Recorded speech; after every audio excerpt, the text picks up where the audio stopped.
ఈ మనస్సే 12 సంవత్సరాల వయసులో సింహాసనం ఎక్కాడు నా ప్రియ దేవుని బిడ్డ.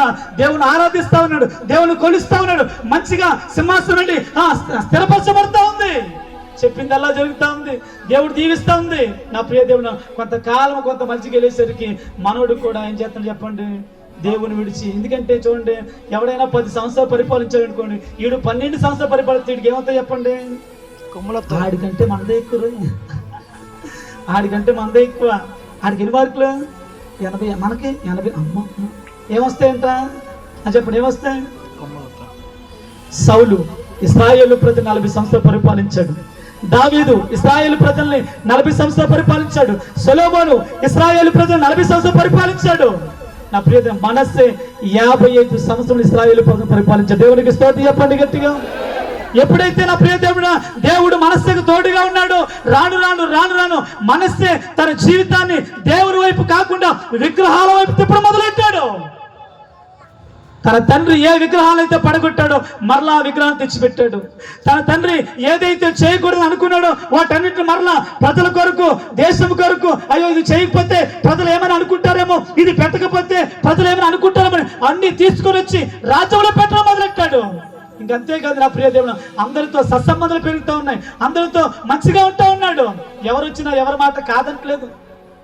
నా ప్రియ దేవుడు ఆఖరికి ఏది చేసినా ముహూర్తాలు చూసుకునేంత వరకు వచ్చేసాడంట.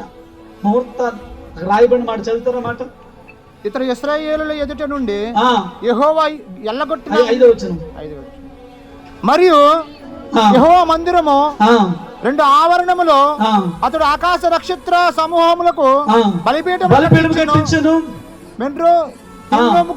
అతడు తన కుమారులు అగ్నిలోని దాటించి ముహూర్తములను విచారించుచు మంత్రములను చెల్లంగితను వాడుక చేయు కర్ణ పిశాచములతోను సోదగాండ్రతోను సాంగత్యము చేసేది. దేవునికి స్తోత్రం చెప్పండి గట్టిగా. ఎవరితో సాంగత్యం చేస్తున్నాడు?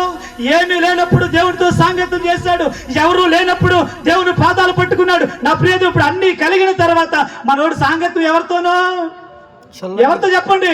యుద్ధమునికి వెళ్ళాలంటే ముహూర్తం పెట్టడానికి అని పిలుస్తున్నాడు. ఎవడాడు? అక్కడ పెద్దాపురంలో ఉంటాడంటే. దేవునికి స్తోత్రం చెప్పండి గట్టిగా. మన వచ్చింది వాట్సాప్ వచ్చింది చూసారా?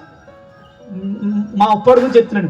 మీ ఉప్పాడులో చాలా మంది నా దగ్గరికి వస్తారని చెప్పి డైరెక్ట్గా చెప్పాడు. చెప్పాలండి, ఉప్పాడంతా ఎవరు? క్రైస్తవులు. చెప్పలు ఎవరు? ఉప్పాడంతా క్రైస్తవునే, మొలపేడంతా క్రైస్తవునే. ఎక్కడికి వెళ్ళినా అందరూ ఎవరు చెప్పండి? అంత క్రైస్తవులే. దేవునికి స్తోత్రం చెప్పండి గట్టిగా. ఇప్పుడు మనకి ఏమైనా నీరసం వస్తే, ఏదైనా బాధ వస్తే, ఏమైనా అండి 2-3 హాస్పిటల్ తిప్పిన తర్వాత జబ్బు తగ్గకపోతే మనం ఎవరిని విడిచిపెట్టేద్దాం? చెప్పండి, ఎవరిని విడిచిపెట్టేద్దాం? దేవుని విడిచిపెట్టి. నేను అంటాను, ఇప్పటి వరకు నువ్వు బ్రతుకున్నావే, కరోనాను దాటావే, భయంకరమైన వ్యాధులు దాటించుకుంటూ దేవుడు బ్రతికించుకుంటూ వస్తే, చిన్న నీరసం వస్తే నువ్వు ఎవరు మర్చిపోతున్నావు? దేవుని మీద. పిల్లోడు ఎడితే చాలు, నీ పనికి మాల వ్యక్తి అక్కడే పురుష పెట్టేస్తాం. పిల్లోడు ఎడితే చాలు, అమ్మ పిల్లోడు ఎడుతున్నాడమ్మా, ఎన్ని హాస్పిటల్ తిప్పినా పోరెట్టేస్తున్నాడమ్మా, మా గుళ్ళకి వెళ్తాం కదా గట్టిగా నువ్వు కట్టొద్దులేమ్మా, ఆ అమ్మమ్మతో ఎప్పిస్తానులే, నానంతో ఎప్పిస్తాను. పనికిమాలు భక్తి, పనికిమాలు. నేను అంటాను, నీకు అన్ని ఇచ్చిన దేవుడు ఈ జబ్బు నుండి విడిపించలేడా? నిన్ను హెచ్చించిన దేవుడు ఈ బలహీనత నుండి విడిపించలేడా? నిన్ను ఆశీర్వదించిన దేవుడు ఈ భయంకరమైన ఇబ్బంది నుండి తప్పించలేడా? భక్తి చేసావంటే అంటాను, బైబిల్లో రాయబడినమాట. అంత్యయుగంలో బర్నబా, సౌలు సువార్త ప్రకటిస్తా ఉంటే భయంకరమైన విగ్రహాల ప్రాంతంలో ఆ ప్రజలు చెప్తున్నారు, వీరు క్రైస్తవులను ముద్ర వేశారంట. దేవునికి స్తోత్రం చెప్పండి గట్టిగా.